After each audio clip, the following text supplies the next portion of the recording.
So I used to be a binge eater. I had a really big binge problem. You remember I would hide pizza boxes in the treasure chest outside our front door? I was so confused. I'm like, where's all this trash coming from? Like, are people putting trash in our trash cans? You were very crafty. Yeah, and I also remember that I put pizza boxes in the recycling bin underneath of other boxes, and then later on I'd go into the trash can to fish out the box. We noticed that 94.5% of you are not subscribed, and to the 5.5% that are, we love you. And I was always concerned about like the amount of food you would eat. And I'm like, how could she possibly be so hungry? And how can I deny her food when she is admittedly hungry? And, I binge on certain foods too. And I try not to eat those foods anymore because I know, like, doesn't matter how much pasta I make, I'm going to eat it, even if I feel like I'm going to burst. Because, your stomach is only so big. And so I think that, there's like a massage that happens when we overeat. And there's this like deep comfort. And I know a lot of people listening are also overeating. And then we get accustomed to overeating. And then it's like, you don't know how to kind of get over it because you stretch your stomach out and it really causes harm to your body. And there's a lot of science that says if you overeat, then if you tell people to eat less, it causes them to eat more. So it's like this really crazy conundrum.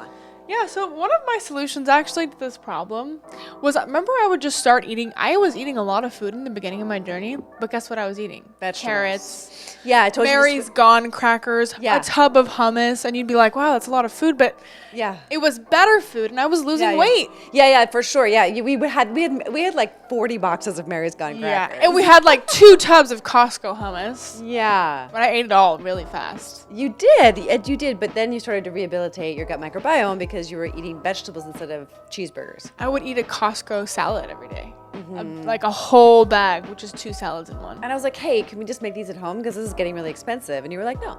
But then you were able to step it up. But that's the whole basis of our program. Oh, and I still remember those amazing croutons we made together. Yeah. Oh, those were good. Oh, those are so good. So there were all these bridges. But, so you're saying like you still were a binge eater, but then you started binging on healthier food. And that was your bridge to get to the weight loss. And then it just kind of kept going and going and going. So that's actually our first tip Yeah. for you. But then you also had like the pizza guy on speed dial as soon as I walked out the door, I heard a few years ago. Yeah. I didn't even know that. That was before I started being healthy, but because I didn't want you to see the guy, right? And we didn't have Yeah. any cameras. So Yeah. I knew the second you left that if he came, like right when you left, I'd have enough time to eat it, hide it, and then, do all the things. It's a lot of stress. It's a lot of like, shame as well.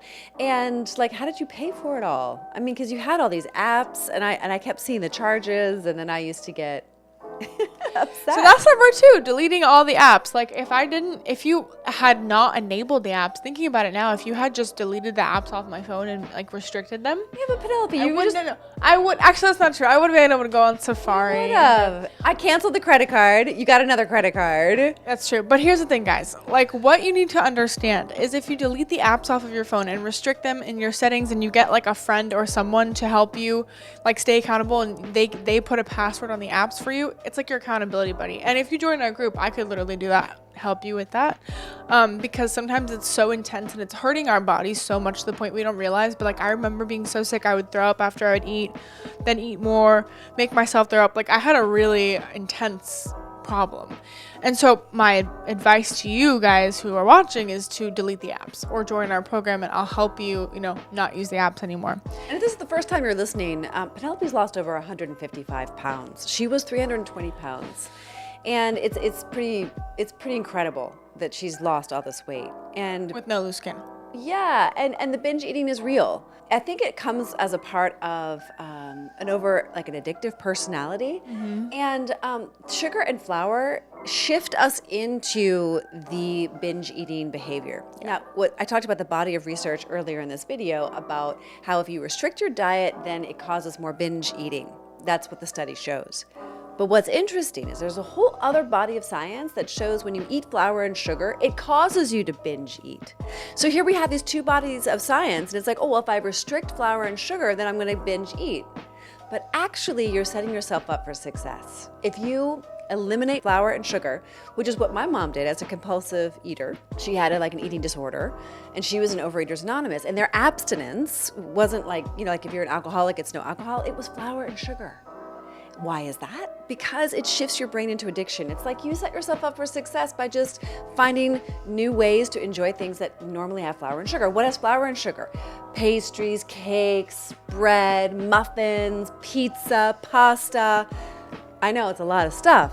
Sugar's just in about every sauce you can think of. Every yogurt almost you think of, unless it says non-fat, plain Greek yogurt. And even sometimes if it says plain, there's still sugar in it. Even if your almond milk says almond milk, there's still sugar in it. Yeah, so we're saying avoid flour and sugar like it's like a no-brainer. It gets to be a no-brainer, but definitely join our accountability group if you want to learn all the smart swaps and get all the support to figure it out, because it's so empowering when you do that. So don't be fooled by, oh, well, if I deprive myself, then I'm going to binge eat more, because it's not true, actually. And if you have that mindset, you were right. You probably will develop that pattern because you have that mindset. But if you have the mindset of, I'm going to replace flour and sugar with things like buckwheat and millet, and I'm going to use cauliflower rice instead of regular rice to help my body regulate to what is actually natural. And that's kind of part of understanding and learning and getting the knowledge you need about health.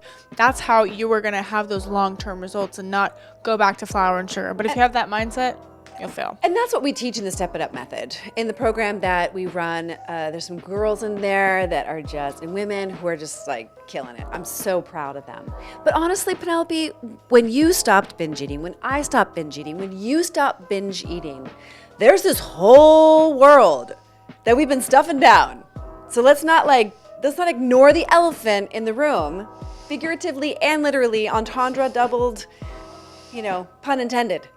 Because what you're really hungry for is what you've been stuffing down with that binge eating. Mm-hmm. And getting to the root of that is key. And we won't be able to do that in this video with you, but getting curious about it and even just starting a conversation about it is really valuable. So we'd love to hear your thoughts about this in the comments, because this is actually a much more important conversation.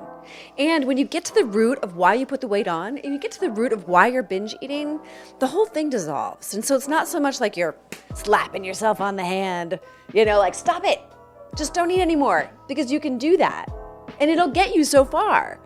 But when you look at the global nature of why you're binge eating, could you identify it? You were in addiction. When I stopped binge eating, I had to replace my emotional eating with doing things that brought me comfort that wasn't food, like journaling or reading a book or joining a club or going for a bike ride. And that was a better way to regulate my emotions than just eating it all, because that led to weight gain and my physical body suffering and my mental health suffering. Don't forget to comment, share, and subscribe for more videos, and we will see you all the time. We help women to beat obesity with our Step It Up system in just 90 days. Click the link in the description to learn how to lose weight without drugs like Ozempic.